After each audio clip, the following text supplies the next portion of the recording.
जो लोग गंदे रहते हैं, साफ सफाई नहीं करते, दांत नहीं मांजते, एक गुटखा खाने वाले हो सुन लो, जिनके दांत पीले रखे हैं, बीड़ी का धुआं नाक से निकालते हैं, मैले कुचेले, कुल्ला नहीं, हाथ पांव धोए नहीं। पद्म पुराण कहता है, पद्म पुराण कहता है कि 100 साल से नीचे जी के नहीं जाओगे। 5 काम रोज करो। क्या? भोजन से पहले दोनों हाथ धो, दोनों पाम धो और मुंह में पानी डाल के कुल्ला करो। ये नियम बना लो, जब भोजन पर बैठोगे पाम गीले होंगे, मुंह से कुल्ला होगा और हाथ पौनी तक धुले हुए होंगे। आप 100 ईयर्स आप प्लस 100 वर्ष, माइनस नहीं, प्लस पूरा 100 वर्ष। ये चैलेंज किया है भगवान व्यास ने, दावा किया है पद्म पुराण के अंदर। और जो ये काम नहीं करते हैं तो अपने साथ दुश्मनी कर रहे हैं। जिनके दांत गंदे हैं, कभी कुल्ला नहीं करते, धुला हुआ वस्त्र नहीं पहनते, भोजन करने से पहले हाथ पांव नहीं धोते। सुन लो पंचो, हम क्या बोल रहे हैं। मेरे दादा दादियों, जवान भाइयों और मेरी बहनों, सुन लो यह बात, फायदे में रहोगे। आजकल तो देवियां भी गुटखा तम्बाकू खाती हैं, मुंह भरा हुआ होता है, रसोई में उनका बिलना चलता रहता है, थोड़ी बहुत लार तवे के ऊपर भी टपकती रहती है। चाणक्य का अनुभव देखियो हो, कितने वर्षों पहले ये बात कही है।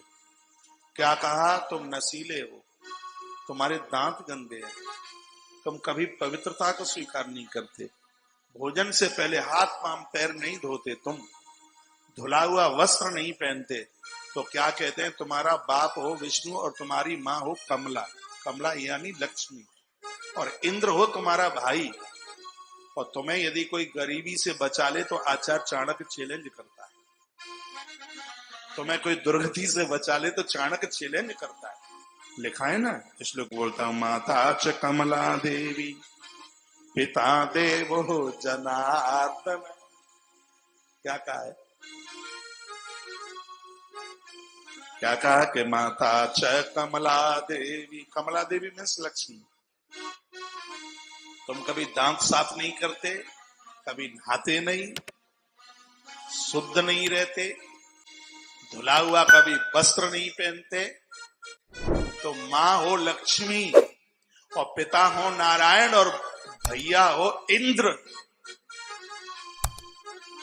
तुम्हारी गरीबी को कोई अलग नहीं कर सकता, दरिद्रता को कोई अलग नहीं कर सकता, तुम्हारे दुख और पीड़ा को कोई अलग नहीं कर सकता।